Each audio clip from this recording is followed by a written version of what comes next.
Bonjour et bienvenue sur le plateau FG2A Assurenco, les co-organisateurs de cet événement inédit entièrement dédié au secteur automobile. Cette nouvelle table ronde concerne cette fois les assureurs et j'en reçois trois invités issus de trois groupes bien connus du grand public. Alors un premier tour de table peut-être pour vous présenter.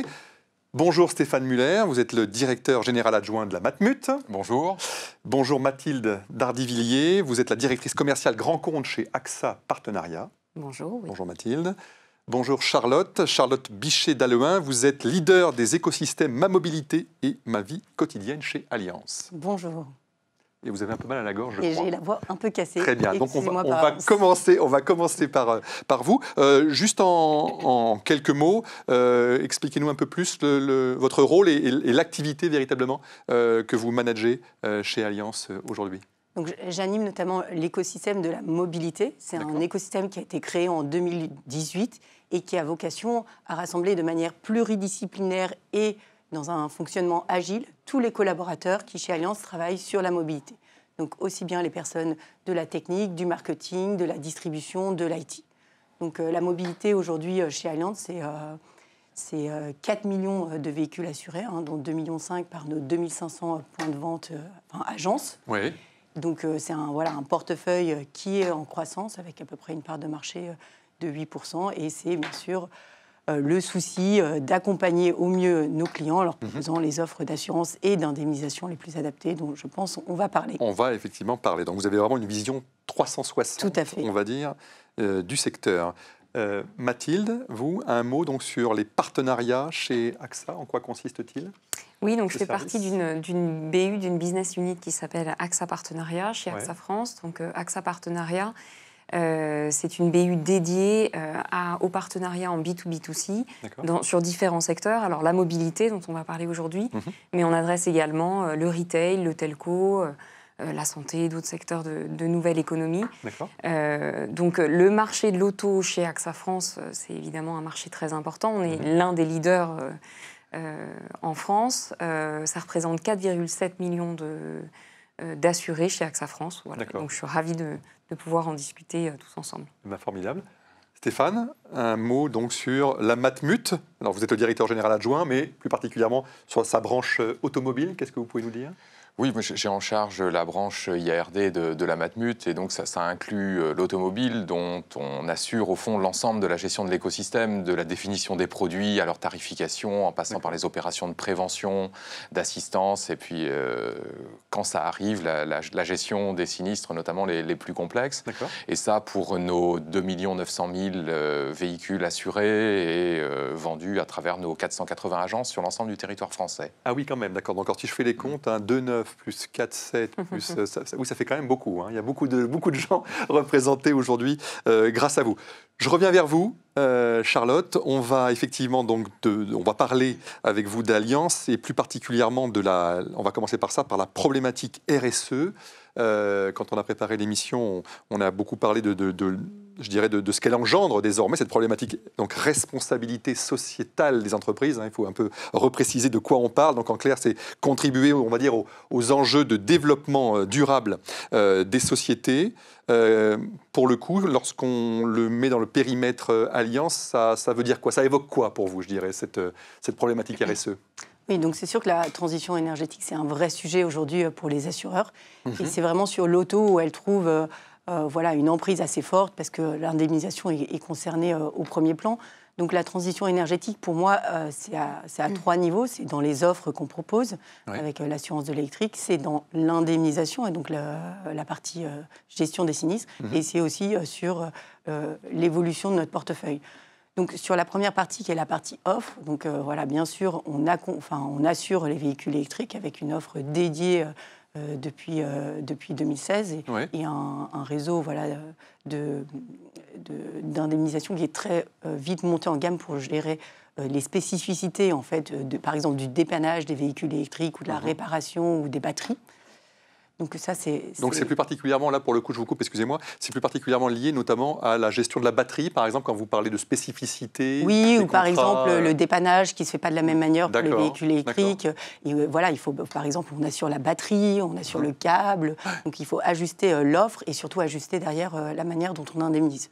Bien sûr. Voilà, et c'est vrai que les véhicules électriques, voilà, ça représentait, je crois, 16% des immatriculations en octobre. C'est 3 points de plus que l'année dernière. Et voilà, c'est une partie du parc qui aujourd'hui est réduit, 3%, mais ça va énormément se développer. Et c'est très poussé par le gouvernement, on le constate tous. Ouais. Le deuxième point, et c'est là finalement qu'on est le plus actif en termes de réduction d'empreinte carbone, c'est la partie gestion des sinistres. Donc la première chose, c'est que on cherche à réparer plutôt que remplacer. Voilà, il y a une étude qui montre, qui a été faite par le groupe, au niveau groupe, qui montre si l'ensemble des assureurs augmentait de 2 points le taux de remplacement par rapport à la réparation, eh bien, ce serait une économie de 30 000 tonnes de carbone. D'accord, de carbone. Donc c'est l'équivalent de 5 000 ménages, de la consommation de 5 000 ménages par an. Donc c'est là, en fait, où on a des vrais résultats tangibles. Et le deuxième point, après remplacer plutôt que réparer, c'est la pièce de réemploi. Bien sûr. Voilà, qu'on pratique tous, je pense que mes collègues vont en parler. Oui. Donc aujourd'hui, depuis l'été, on est à peu près à 18% de pièces de réemploi. Et c'est vrai que dans un marché gagné par l'inflation, voilà, on y gagne tous parce que... on y gagne d'un point de vue écologique et on y gagne parce qu'en réduisant les coûts, voilà, on réduit ce qu'on rend, l'impact sur le tarif. Je vous fais répéter juste pour avoir bien compris. Aujourd'hui, 18% en fait des pièces donc remplacées par les sociétaires Allianz le sont par de la pièce de réemploi. Voilà. C'est ça. Et c'est des pièces qui ont des garanties similaires à de la pièce neuve et sur lesquelles on a de la traçabilité. Donc c'est vraiment fiable.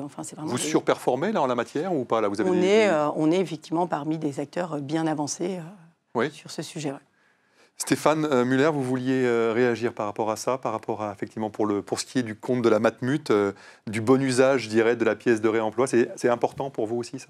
C'est particulièrement important sur un marché mature dans lequel les prix, au fond, d'un acteur à l'autre varient assez peu. La concurrence se fait peu par les prix, puisque les techniques de tarification sont à peu près les mêmes. Oui. La différenciation que l'on peut avoir à travers la maîtrise des coûts d'indemnisation suppose d'avoir la meilleure équation possible entre réparation de la pièce, c'est vraiment important que le développement des pièces de réemploi ne se fasse pas au détriment de la réparation des pièces, ce qui d'ailleurs serait en plus un non-sens en matière de durabilité, et que donc ces pièces de réemploi, la progression du taux se fasse en grignotant des parts de marché sur la pièce neuve, et ça c'est vraiment ce à quoi on s'attache également. Pour ça, moi, je vois 2 problématiques particulières que l'on doit résoudre. C'est d'abord de faciliter la gestion de la pièce de réemploi pour nos réparateurs et les garagistes impliqués, dans la mesure où aujourd'hui, ils ont des filières qui sont extrêmement outillées, avec des workflows de commande de pièces, de facturation, de livraison, plutôt aiguillés vers les pièces de leur constructeur, enfin du constructeur dont ils ont le panonceau.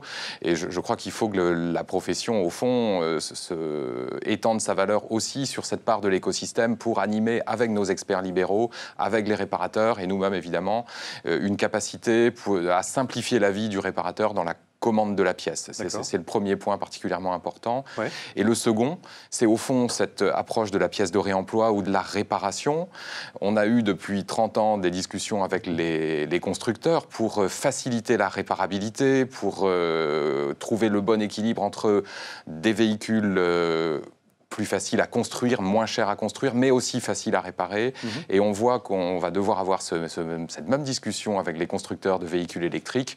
On aborde la question des batteries enchâssées dans le châssis. C'est quelque chose qui aujourd'hui renchérit assez largement les coûts de réparation des véhicules électriques. Dès l'instant qu'il faut intervenir sur la batterie, c'est très compliqué, effectivement. Oui, donc dès que le châssis est touché, un châssis d'un véhicule thermique, il y a 60 pièces. Le châssis d'un véhicule électrique d'un constructeur très célèbre, c'est de données publiques, ils le disent sur leur site, c'est 5 pièces. Donc dès lors que le châssis est touché, très vite, on doit changer l'ensemble. C'est beaucoup plus cher, c'est plus long, c'est 25% plus cher et c'est 14% de temps de réparation en plus. Donc donc, in fine, c'est nos coûts de réparation et c'est donc les cotisations de nos clients.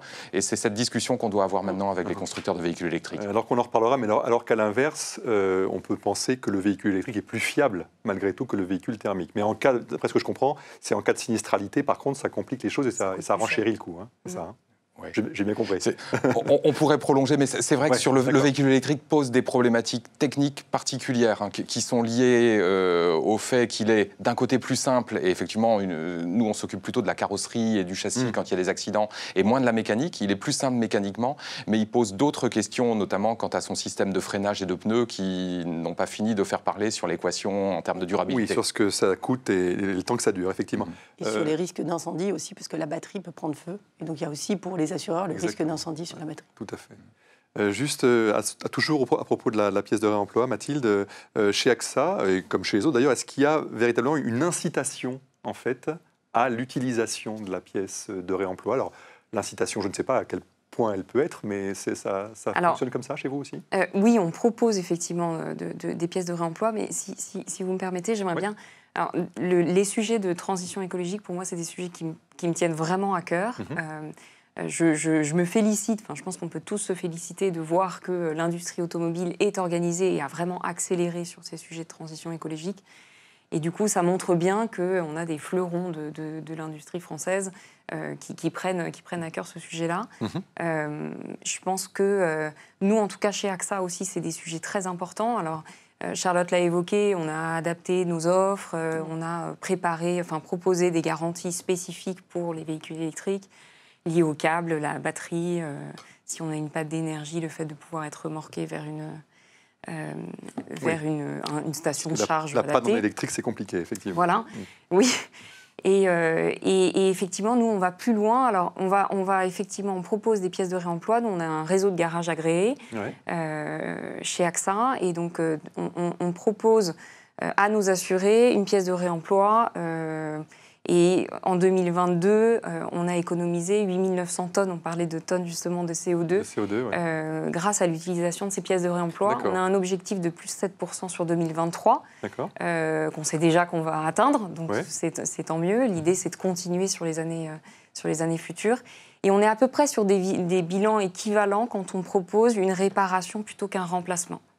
En termes de carbone, en tout cas chez nous, c'est les chiffres qu'on a. On est plutôt autour de 9000 tonnes. Ça se vaut, c'est ça, en clair disons que c'est complémentaire. D'accord. Disons que c'est complémentaire. Et sur les sujets de transition écologique aussi, je pense que ce qui est important aussi, c'est de se dire, en fait, limiter les sinistres, ça permet finalement une économie aussi.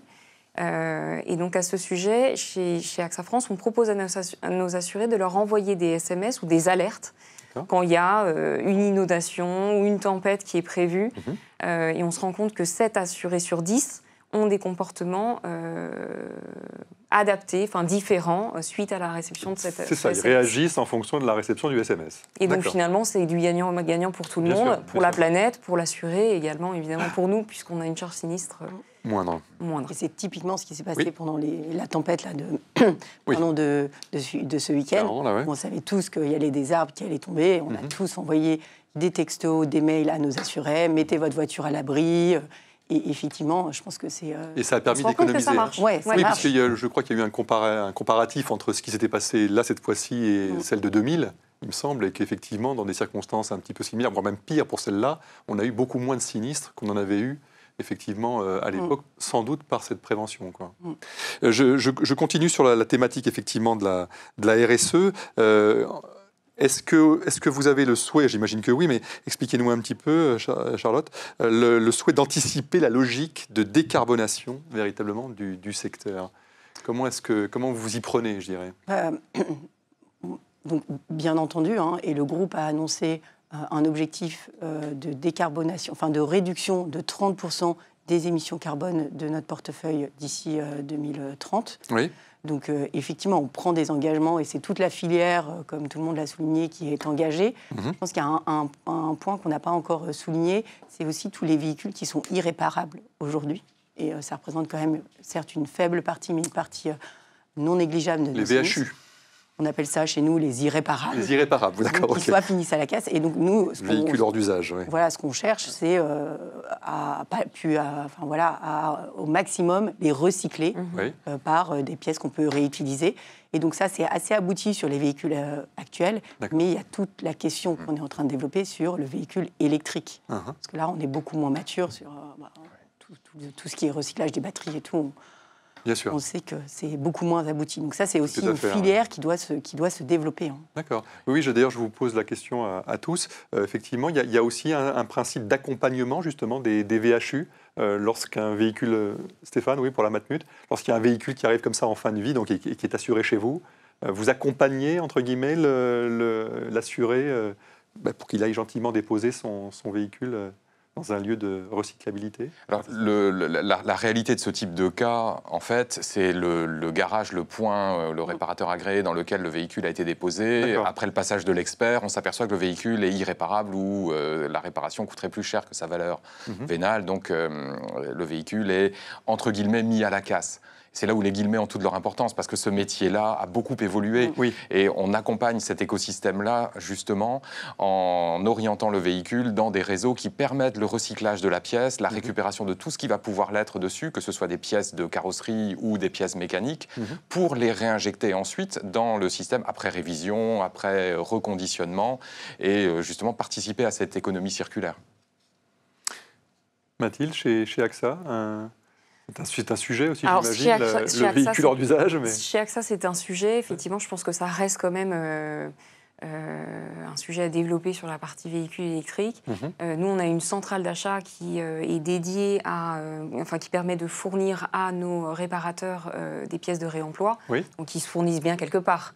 Et donc, notamment sur ces véhicules qui sont hors d'usage. Et sur ces centrales d'achat qui se sont effectivement largement développées. On parle de transition énergétique. Vous en avez déjà un peu parlé, mais globalement, comment est-ce que vous l'accompagnez, vous, cette transition auprès de vos sociétaires? Je l'ai déjà évoqué tout à l'heure. Je pense que ça passe à la fois par l'adaptation de nos offres, de nos garanties, à la fois par cet aspect de prévention. Je pense qu'on a un rôle en tant qu'assureur d'inciter des comportements éco-responsables. Donc ça peut être lié à l'utilisation de son véhicule, mais également le mettre en sécurité quand il y a des risques de tempête. Et puis après, on les accompagne encore plus avec ces pièces de réemploi. Je pense que quand même nos assurés ou les usagers sont de plus en plus, ont une prise de conscience de cette nécessité de passer par là. Oui, de faire attention. Cette transition écologique, elle est nécessaire. Puis en plus, il y a l'incitation des gouvernements derrière. Donc finalement, les deux combinés, cette prise de conscience plus l'incitation des gouvernements, on va dans le bon sens. On voit une accélération, même si on n'est pas encore sur les mêmes chiffres de vente que les véhicules thermiques. Bien sûr. Un mot peut-être sur les nouvelles mobilités. C'est quelque chose aussi que vous prônez, j'imagine, chez AXA? Oui, tout à fait. Alors, merci de poser la question. Effectivement, les nouvelles mobilités, c'est quelque chose d'important pour nous. On s'est rendu compte qu'avec la crise Covid, il y a eu des nouveaux usages qui sont arrivés. On a été précurseurs pour accompagner notamment des compagnies de free floating qui ont été développées alors à Paris, par exemple, ou dans des grandes villes, même si récemment les actualités ont été controversées. Mais voilà, on les a accompagnés en se disant comment est-ce qu'on peut adapter notre offre de service pour pouvoir proposer une assurance à l'usage, au kilomètre ou même à la minute. Alors on va plus loin aussi d'ailleurs quand on parle de... Alors c'est pas forcément sur l'auto, mais on va plus loin également... en accompagnant donc, du coup, les trottinettes, les vélos électriques, également même les chauffeurs VTC qui ont été très impactés par la crise Covid et qui finalement leur business a été arrêté pendant le Covid et ont demandé, ont recherché, disons, des assurances à des prix plus intéressants. Donc voilà, le maître mot, c'est qu'on continue à innover. On est là vraiment pour accompagner les usagers dans leurs nouveaux usages, dans leurs nouvelles mobilités. Le secteur automobile, globalement, n'a jamais évolué à cette vitesse depuis tout temps. Je reviens vers vous, Charlotte, à propos justement des comportements d'achat qui sont en train d'être complètement bouleversés. Qu'est-ce que vous pouvez nous en dire? On a vraiment l'impression que le leasing est en train vraiment de monter en flèche, peut-être aussi dû au fait que les voitures sont de plus en plus chères et que ça devient de plus en plus logique, entre guillemets, de les louer plutôt que de les acheter. Qu'est-ce que vous pouvez nous dire? Parce que ça change la donne quand même en termes d'assurance aussi. Tout ça. Non, mais effectivement, il y a une transformation très forte des usages depuis plusieurs années, avant même le Covid, et avec un passage de la possession à l'usage. Alors, ça se voit dans la mobilité avec le free floating, mais maintenant on a des nouveaux modes qui émergent, qui sont plutôt de la location, je dirais, moyenne durée, de la location à l'abonnement. Je prends une voiture pour 2 mois pour les vacances, je prends une voiture pour, 3 mois pour cet hiver, parce que d'habitude je fais du vélo, mais en hiver il fait froid. Donc voilà, et ça, c'est des nouveaux modes qui émergent, qui sont assurance incluse. La deuxième chose qu'on voit, c'est clairement le leasing, parce que avec l'émergence des véhicules électriques, les véhicules électriques sont chers et il y a encore beaucoup d'incertitudes. Les Français sont convaincus. On a fait un sondage avec CSA là, en début d'année. Il y a un Français sur 2 qui plébiscite vraiment la voiture électrique, mais on voit qu'il y a beaucoup de freins.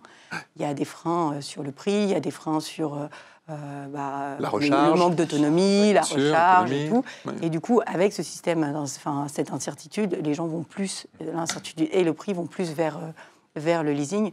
Il faut savoir que c'est 58% aujourd'hui des financements des véhicules particuliers neufs qui se font soit en LOA, soit en LLD. Du coup, avec ces mouvements mobilité partagée, location et leasing, on voit que progressivement, on a un marché qui bascule de l'assurance individuelle vers les flottes. Alors c'est un mouvement qui avait été identifié depuis plusieurs années et qui va être très très lent et très progressif, mais qui quand même s'installe. Et donc, voilà, nous, on est assureur avec comme plusieurs acteurs sur les 2 casquettes individuelles et flotte, mais voilà, on voit que nos offres et l'assurabilité se changent. D'accord. Stéphane, à la Matmut aussi, j'imagine, l'essentiel de vos adhérents sont des gens qui achètent désormais en leasing, enfin qui louent du coup, qui n'achètent plus justement. Je ne vais évidemment pas contredire Charlotte et Mathilde sur ce point-là. C'est une réalité de marché. La prévision à long terme sur le comportement du consommateur, j'en sais rien. Il y a des interrogations du fait de l'inflation, de l'avenir du véhicule thermique, de l'avenir du véhicule électrique. Mais à court terme, on voit ces changements de comportement et c'est cette omnimobilité ou cette cross-mobilité, notamment dans les publics urbains, avec une demande de prise en compte d'un usage moindre de la voiture particulière et de ces nouveaux engins de mobilité motorisée, les gyropodes, les vélos électriques, les trottinettes, etc. Et ça amène au fond à un point complémentaire parce qu'on parle de la RSE, surtout sous l'angle de la décarbonation, et je pense qu'il faut qu'on voit aussi la responsabilité de la profession sous l'angle sociétal. Parce que quand la question a été posée tout à l'heure de privilégier l'électrique par rapport au diesel, il faut le faire en ayant conscience que ça peut aussi mettre en difficulté un certain nombre de nos sociétaires qui se retrouvent à devoir exposer le budget d'achat ou de location, peu importe, d'un véhicule électrique à un moment où ils n'en ont pas forcément les moyens du fait d'un certain nombre de choix dans leur vie ou de l'inflation tout simplement.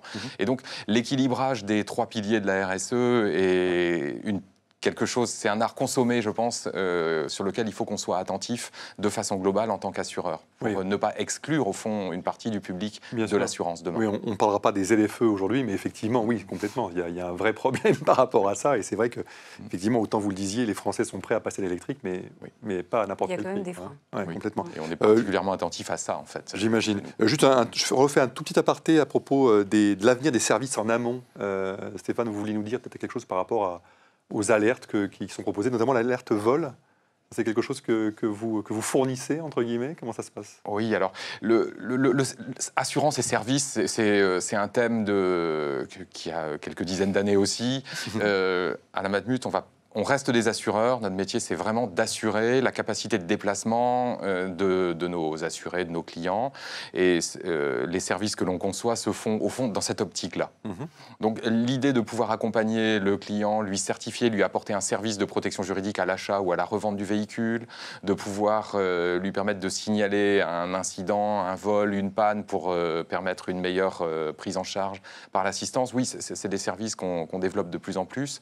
De la même manière, par exemple, sur les batteries électriques, qu'on réfléchit aussi à des services de certification de l'état de la batterie pour l'accompagner dans des démarches de revente de son véhicule électrique, par exemple. L'autre grand sujet, évidemment, du secteur en ce moment, et vous êtes les premiers concernés, c'est l'exploitation de la data. Ces fameuses données collectées notamment par les constructeurs, évidemment.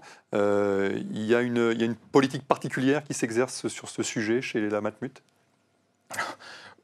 Je ne pense pas qu'elle soit particulière. L'assurance se nourrit de données. C'est un mouvement inexorable et qui est accéléré par les nouvelles techniques d'exploitation. Ne serait-ce que sur les 10 dernières années, le progrès est fulgurant, du big data à l'intelligence artificielle.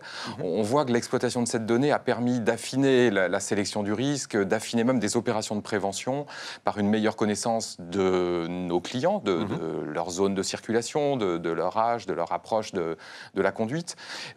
Le dernier bastion à conquérir maintenant, c'est celui de la voiture comme objet connecté. Et là, je pense qu'il y a quelque chose d'extrêmement important pour l'écosystème de l'assurance et des constructeurs automobiles, parce qu'on est avant tout des opérateurs nationaux ou européens. On assure un parc qui, à 70%, est composé de véhicules produits par des constructeurs français ou des constructeurs européens, et à ne pas se mettre d'accord quelque part sur l'exploitation des données de ces véhicules connectés, on risque d'avoir un tiers extérieur à l'Europe qui viennent récupérer à travers toutes ces démarches d'open data ces données pour, au fond, nous tailler des croupières à nous, assureurs, mais également aux constructeurs automobiles. Eux-mêmes, bien sûr. Et ce dernier bastion-là, qui est le bastion du style de conduite, du kilométrage parcouru, du type de route employée, des heures de conduite, c'est au fond l'étape suivante de la prévention qui est la meilleure appréciation globale du risque automobile, et donc un champ d'innovation et de développement qui est à la fois porteur pour nous, je le disais, d'innovation, sans doute de développement et de rentabilité, mais également de soutien à la souveraineté nationale à travers l'écosystème qu'on approfondira avec les constructeurs. Ouais, donc c'est vraiment un enjeu majeur. Mathilde, comment l'exploitation véritable de la data peut apporter une amélioration sur l'expérience client ? Alors nous, chez AXA, on pense effectivement que la data est un vrai levier de fidélisation de nos clients. Ouais. En fait, on peut adapter notre offre en fonction de leur comportement, l'usage du véhicule, effectivement les kilomètres parcourus. On a été pionnier sur la partie assurance connectée, parce que c'est comme ça qu'on appelle ce produit-là. On a lancé notre première assurance connectée en 2015. La valeur qui est apportée au client, typiquement, c'est une prime ajustée en fonction de son comportement. Donc, finalement, les bons conducteurs sont récompensés. Nous, on se rend compte dans les chiffres que les assurés avec une offre d'assurance connectée ont en moyenne 21% de réduction sur leur prime auto. D'accord. Donc, ce qui est assez conséquent. Après, je rejoins tout à fait Stéphane sur le sujet de la data qui peut être exploitée également en prévention. Donc, alors, on avait parlé de l'envoi des SMS, mais on peut aussi envoyer des pushs de notification en disant « attention, excès de vitesse »,« attention, vous roulez à… » on l'a déjà tous eu, c'est ça. Attention, vous roulez et du coup, vous avez un excès de consommation de carburant. Donc, en fait, ça va aussi dans cet objectif commun de transition écologique. Voilà, donc je pense qu'il y a différents aspects. Après, avec la data, on peut aussi l'exploiter en disant quels sont les services additionnels qu'on peut pousser et qu'on pousse peut-être déjà sur la partie plus assistance. Ça fait partie de mon passé, donc du coup, je suis aussi assez proche de cette partie-là, sensible à ça. Donc, on a parlé du vol du véhicule. Oui, ça fait partie des services additionnels. On peut aussi avoir une déclaration de sinistre simplifiée parce que la data permet de récupérer, de reconstituer l'accident ou le sinistre qui a eu lieu. Vous êtes plus juste, du coup, peut-être, dans la… Alors on peut aller même Dans la jusqu'à répartition l'estimation des du prix des réparations. Ah oui, bien sûr, oui. Donc ça peut aller très loin en fait. Je pense que le panel des choses qui peuvent être réalisées avec la donnée, on en est juste au démarrage. Ah oui. Oui, moi je pensais aussi à la responsabilité en cas d'accident. Oui, qui est responsable. Voilà. Ou en tout cas de pouvoir analyser plus finement en fonction Ouais, je pense que ça en fait partie d'une aussi, vitesse oui. excessive pour l'un et pas pour l'autre. Je ne sais pas si effectivement il y a une répartition peut-être de la responsabilité qui pourrait se faire grâce à la data. Oui, je pense qu'avec la data, on peut récupérer des infos. Ouais. Charlotte, pour Alliance, oui. Vous vouliez surtout m'expliquer comment est-ce que vous pouvez aider, parce que ce sont les constructeurs aujourd'hui qui ont la main sur la data, comment est-ce que vous pouvez les aider à mieux la gérer? Mais moi, je rejoins tout à fait le point de vue de Stéphane sur ce grand débat data entre assureurs et constructeurs et sur le fait qu'on devrait se mettre d'accord en Europe sur un mode d'échange sécurisé de ces données, des données qui, rappelons, appartiennent quand même au conducteur, Oui. dont il pourra aussi peut-être décider s'il a envie de les partager ou pas, s'il a envie qu'on aille regarder, moi je ne sais pas, définir comment s'est passé un accident. Donc ça, on a beaucoup de choses à faire, mais c'est vrai qu'aujourd'hui, il y a une multitude de données qui est récupérée et qu'on voit bien qu'il y a tout un travail pour déjà la digérer, en fait, la stocker, la rendre exploitable, l'utiliser. Et c'est vrai que les assureurs, on fait ça depuis des années et on est vraiment les plus à même d'accompagner aussi les constructeurs dans cette analyse de la donnée. D'accord. Donc voilà, nous aussi, on a travaillé sur des offres qu'on appelle Pay As You Drive. Pay As You Drive, oui. Voilà, qu'on a lancé. Vous avez lancé ça aussi. Ouais, on a été pionniers Ouais. tous les deux avec AXA. Oui. Et alors Ce que quand même on a réalisé, c'est qu'il n'y a rien de mieux que la data embedded et que donc la data du constructeur. Pardon. En fait, la data embarquée dans le véhicule par construction, c'est toujours mieux que ce qu'on appelle l'IoT, que donc les objets connectés qu'on vient plugger, dont l'usage dans la durée est difficile à obtenir de la part du client. Ouais. Et donc nous, c'est aussi ça qu'on a appris dans les expérimentations qu'on a menées. Et finalement, Quand c'est d'origine, c'est mieux, quoi. Quand le client n'a pas à s'occuper de quoi que ce soit. Quand c'est imbriqué au véhicule, ouais. c'est mieux et c'est plus fiable. Et effectivement, les usages sont multiples. Pour les constructeurs, il y a toute la prévention, la maintenance préventive. Et pour nous, assureurs, il y a toute la partie effectivement, prévention, personnalisation des offres et puis gestion des sinistres. D'accord. Et après, sur une partie toujours data, mais moins data de la voiture, il y a tout ce qu'on fait en termes d'IA. Et effectivement... Intelligence artificielle. Et donc, aujourd'hui, effectivement, on sait estimer pour certains types de dommages, sur la base d'images, combien ça va nous coûter et combien on peut rembourser aux clients. Donc, aujourd'hui, on est juste au niveau, on estime par intelligence artificielle, sur certains types de dommages, le coût de la réparation, en fait. Mais après-demain, en 2024, on a l'intention de mettre en place la réparation, l'indemnisation automatisée de bout en bout sur certains petits dommages, sur la base de photos qu'on aura reçues du client. C'est ça. Et on dira, là, c'est des petites pièces, sur la base d'images, on estime que le dommage vaut ça, on vous propose ça, et si ça vous va, on s'arrête là. D'accord. Donc il fera pas sa propre expertise, mais en tout cas, il vous adressera, je dirais, il adressera les images et qui, par tout un système de reconnaissance d'images et après d'interrogation de grandes bases où on a des prix d'achat, et on pourra estimer le coût d'indemnisation. Le principal intérêt de ça, c'est quoi? C'est le gain de temps. C'est la rapidité. Le gain de temps, c'est la rapidité. On est d'accord. Ouais. Oui. Il y a la satisfaction client. Je pense que nous aussi, on avance là-dessus. Donc, il y a la satisfaction client qui est remboursée plus rapidement. Et puis, même nous, finalement, en termes de gestion, c'est beaucoup plus simple. Il y a moins d'intervention humaine. Donc, d'avoir le passage de l'expert au bout de plusieurs jours, et ainsi de suite. On a moins de gestionnaires. D'accord. Oui. Mais c'est vrai que l'expertise, ça peut être aussi, on fait de l'expertise en visio. Mais ça, pour le coup, c'est quelque chose qui fait dans tout le secteur. Mais c'est aussi quelque chose qui va dans le sens de la transition écologique pour éviter, encore une fois, quelqu'un qui se déplace, pour parfois des sinistres qui ne nécessitent pas. Tout à fait. Stéphane, vous vouliez ajouter quelque chose sur cette thématique? Oui, mais je prolongeais le propos sur l'expertise et l'intelligence artificielle. On a, nous, une expérience que j'ai trouvée assez bluffante sur des moments clés comme les orages de grêle qui vont toucher un grand nombre de véhicules en même temps, en quelques minutes. Ça crée un encombrement dans les garages et on a travaillé avec une start-up qui est capable de déployer des tunnels sous lesquels passent les voitures et qui identifie l'ensemble des impacts en quelques minutes au fond et propose quasiment le rapport d'expertise de façon automatisée à la sortie pour une prise en charge du véhicule, réparable, pièce de réemploi ou pas. Mais en tout cas, l'intelligence artificielle, oui, est dans l'écosystème de l'automobile et c'est clé demain. Et on n'est qu'au début. Gain de temps, gain d'argent, effectivement. Je ne sais pas si on parle de la même. Là, c'est une start-up lyonnaise, peut-être, dont vous parlez. Exactement. Oui, que je connais bien, effectivement. Et oui, c'est vrai que c'est très efficace et c'est étonnant que cette capacité à analyser l'espace d'un passage, simplement, tout ce qu'il y a à faire sur le véhicule et combien ça coûte. Exactement, oui. Très bien. Merci. Je vous remercie beaucoup pour vos différentes interventions. Cette thématique donc était uniquement consacrée aux assureurs. Et écoutez, on se retrouve très vite pour une nouvelle table ronde dédiée à l'automobile. Merci beaucoup.